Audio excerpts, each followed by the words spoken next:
Good morning girls. आज मैं आपको साम्यवादी खेमे का बिखराव, ये एक टॉपिक है आपके अंतर्राष्ट्रीय संबंध में, वो कराने जा रही हूँ। तो ये तो आपको पता ही है, क्योंकि आप शीत युद्ध कर चुके हैं, कि शीत युद्ध किन दो देशों या किन दो खेमों के बीच हुआ। तो ये तो मुझे बताने की ज़रूरत नहीं है। लेकिन ये साम्यवादी जो गुट है, जिसका नेतृत्व सोवियत रूस कर रहा था, उसके बिखराव से पूर्व जो उसका निर्माण है, उसकी बात हम कर लेते हैं और फिर आगे हम बिखराव की बात करेंगे। तो साम्यवादी गुट को सुदृढ़ बनाने में सैनिक और आर्थिक एकीकरण की जो प्रक्रिया है, उसको किस प्रकार सोवियत रूस ने निभाया, ये हम देखते हैं। मैंने आपको पहला बताया है वॉर्सो पैक्ट या पूर्वी यूरोपीय संधि संगठन। तो इसके अंतर्गत ये है कि पश्चिम जर्मनी को 9 मई 1955 को जब नाटो का सदस्य बना लिया गया। NATO is what? North Atlantic Treaty Organisation, जो कि पश्चिमी राष्ट्रों का सैनिक संगठन था और जिसका नेतृत्व अमेरिका कर रहा था। तो इसी के जवाब में साम्यवादी राष्ट्रों का एक सम्मेलन हुआ 11 से 14 मई 1955 को वॉर्सो में। और वॉर्सो में इस सम्मेलन में 7 राष्ट्र थे जिनको बुलाया गया। वो कौन से राष्ट्र थे? अल्बानिया, बुल्गारिया, चेकोस्लोवाकिया, पूर्वी Germany, Hungary, Poland and Romania. तो ये युगोस्लाविया ने इसमें भाग नहीं लिया। और एक जो भी भाग लेने वाले सदस्य थे, वो पूर्वी यूरोपीय संधि संगठन अथवा वॉर्सो संधि के नाम से इस जो 20 वर्षीय संधि है, उस पर हस्ताक्षर किए गए और ये संधि ऐसे पूर्ण हुई। ये जो पैक्ट था, इसकी जो धारा 5 है, इस पैक्ट की धारा 5 में एक संयुक्त सैनिक कमान बनाई गई। और इस कमान में थल सैनिक 26 लाख थे, नौ सैनिक 5 लाख, वायु सैनिक 6 से 9 लाख, टैंक थे 15,000 और प्रक्षेपास्त्र थे 960।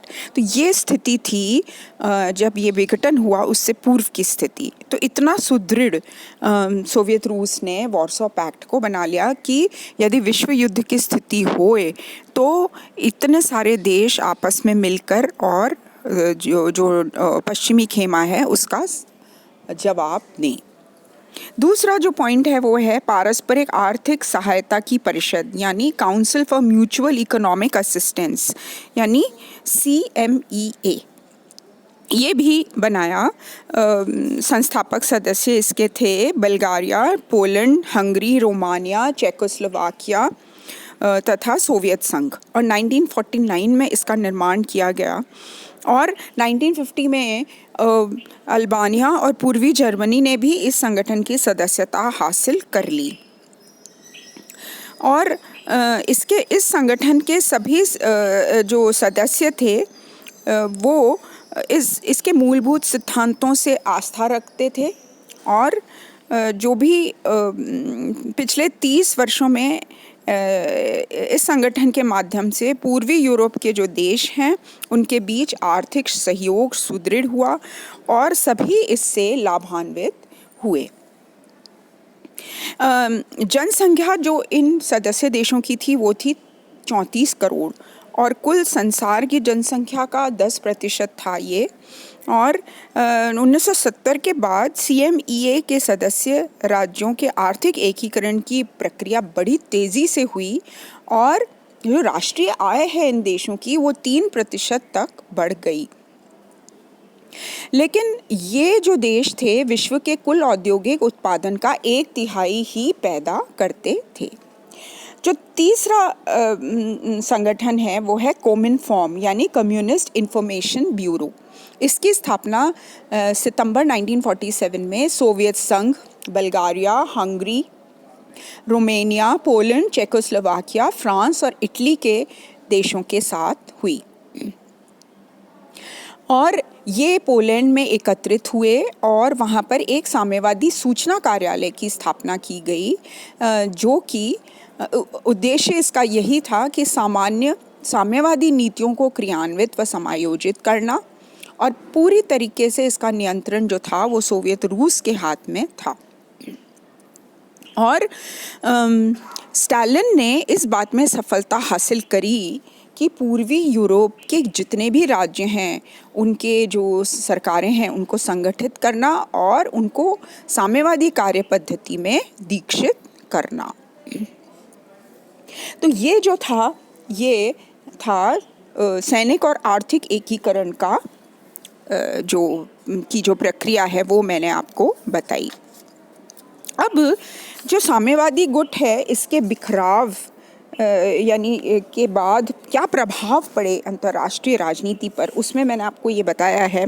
पहला कि बर्लिन की दीवार को ढहा दिया गया, तो बर्लिन की दीवार ढह गई। और दूसरा इसका मैंने आपको बताया,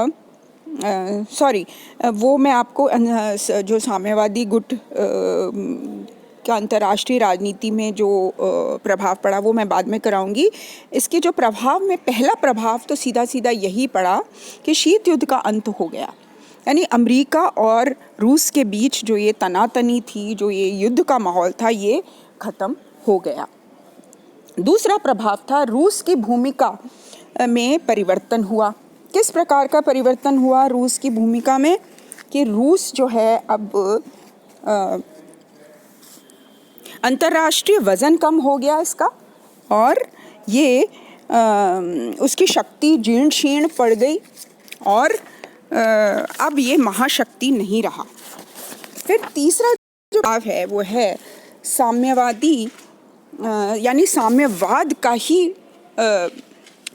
अवसान हो गया, यानी विश्व से साम्यवाद जो है वो आप यूँ कह सकते हैं कि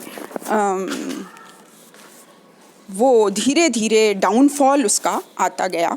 और इस तरीके से साम्यवाद का यानी पराभव प्रारंभ हो गया और सर्वहारा वर्ग के अधिनायकवाद और अंतर्राष्ट्रीय समाजवाद के सिद्धांतों को दफना दिया गया। एक और महत्वपूर्ण प्रभाव जो साम्यवादी गुट के विघटन के बाद हुआ वह था एक ध्रुवीय विश्व की स्थापना। अब चूंकि सोवियत रूस तो अब पावर में था नहीं, तो अब एकमात्र शक्ति या एकमात्र जो पोल है वो अमेरिका का हो गया, यानी यूनाइटेड स्टेट्स ऑफ अमेरिका। और अब सभी महानायक की स्थिति बन गई अमेरिका की, संयुक्त राज्य अमेरिका की, और सभी अमेरिका को